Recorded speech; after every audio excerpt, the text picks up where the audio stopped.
नमस्कार दोस्तों, स्वागत है आपका हमारे चैनल बोलती कहानियां पर।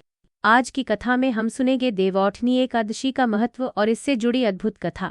तो चलिए बिना देरी किए शुरू करते हैं आज की कहानी। देवौठनी एकादशी को प्रबोधिनी एकादशी भी कहा जाता है। यह दिन हिंदू कैलेंडर के अनुसार कार्तिक मास के शुक्ल पक्ष की एकादशी को आता है।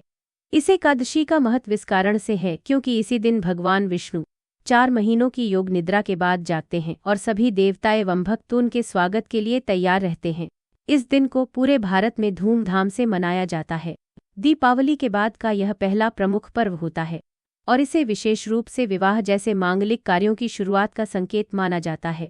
इस दिन को लेकर भारत के विभिन्न राज्यों में अलग अलग परंपराएं भी हैं। अब चलिए जानते हैं कि भगवान विष्णु आखिर 4 महीनों के लिए योग निद्रा में क्यों जाते हैं और इस योग निद्रा का क्या महत्व है। देवशयनी एकादशी के दिन से ही भगवान विष्णु की योग निद्रा का समय शुरू होता है, जिसे चातुर्मास कहा जाता है। यह काल आषाढ़ माह से लेकर कार्तिक माह तक चलता है। प्राचीन काल में चातुर्मास का महत्व यह था कि यह बारिश का समय होता था, यात्रा करना कठिन हो जाता था और पवित्र स्थलों तक पहुंचना भी चुनौतीपूर्ण होता था। ऋषि मुनियों ने इसे एक आत्मशुद्धि का समय बताया, जब व्यक्ति अपने जीवन के अंधकार को दूर कर सकता है और अधिक से अधिक तप और भक्ति कर सकता है। इस दौरान कई लोग व्रत रखते हैं, साधारण भोजन करते हैं और अपने मन को शांत करने का प्रयास करते हैं। चातुर्मास का यह काल न केवल भौतिक दुनिया को स्थिरता देता है बल्कि आत्मा को भी पुनर्नवा करने का समय होता है।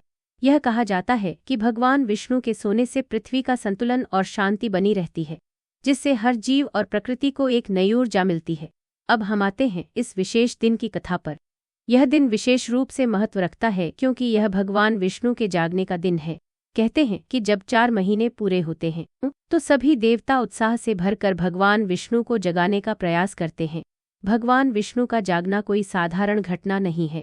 इसके पीछे यह कथा प्रचलित है कि 4 महीनों तक जब भगवान विष्णु योग निद्रा में रहते हैं तो उनकी अनुपस्थिति से सभी देवताओं में उत्सुकता और प्रतीक्षा बनी रहती है। जैसे ही कार्तिक मास की शुक्ल एकादशी आती है, सभी देवता मिलकर गंगा किनारे एकत्र होते हैं। वहां सभी मिलकर भजन गाते हैं, मंत्रोच्चारण करते हैं और भगवान विष्णु को जागृत करने के लिए प्रार्थना करते हैं। इस सामूहिक प्रार्थना और संगीत को सुनकर भगवान विष्णु योग निद्रा से जाग उठते हैं।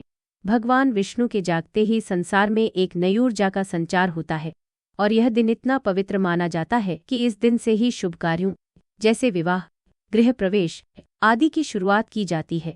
देवौठनी एकादशी पर तुलसी विवाह का भी अत्यंत महत्व है। यह विवाह भगवान विष्णु और तुलसी के बीच का प्रतीकात्मक विवाह है। कथा के अनुसार तुलसी वास्तव में देवी लक्ष्मी का ही अवतार हैं, लेकिन एक श्राप के कारण उन्हें तुलसी के रूप में जन्म लेना पड़ा।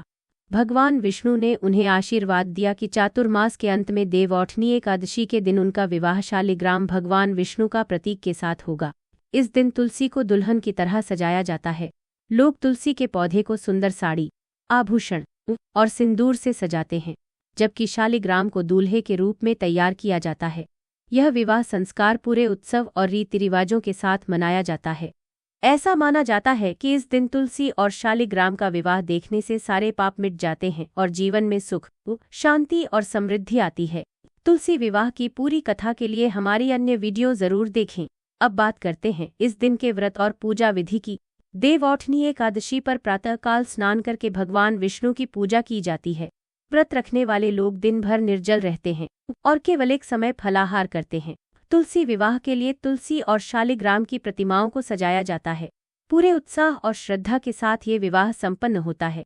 कुछ जगहों पर तुलसी विवाह एक बड़े समारोह के रूप में मनाया जाता है, जहां संगीत, पूजा और प्रसाद का वितरण किया जाता है। इस दिन उपवास रखने का भी विशेष महत्व है। ऐसा माना जाता है कि इस व्रत को करने से जीवन में सुख, शांति और समृद्धि आती है। तो दोस्तों, इस पावन देवौठनी एकादशी पर हम सभी को यह अवसर मिलता है कि हम भगवान विष्णु की कृपा प्राप्त कर सकें। इस दिन की पूजा हमें यह प्रेरणा देती है कि हम अपने जीवन को नवीन ऊर्जा और सकारात्मकता के साथ शुरू करें। देवौठनी एकादशी का दिन हमें यह याद दिलाता है कि सच्ची भक्ति और श्रद्धा से हम अपने जीवन में शुभता ला सकते हैं। भगवान विष्णु के जागने का यह पावन दिन हम सब के लिए एक नई शुरुआत का संकेत है। तो आइए इस दिन को हृदय से मनाएं और अपने जीवन में खुशहाली और समृद्धि का स्वागत करें। आप सभी को देवौठनी एकादशी की हार्दिक शुभकामनाएं। आपको यह कथा कैसी लगी हमें कमेंट करके बताएं। हमारी कहानी सुनने के लिए धन्यवाद। अगर आपको यह वीडियो पसंद आया हो तो इसे लाइक और शेयर करें और हमारे चैनल को सब्सक्राइब करना न भूलें। अगले वीडियो में हम एक नई कथा के साथ फिर मिलेंगे। तब तक के लिए नमस्कार।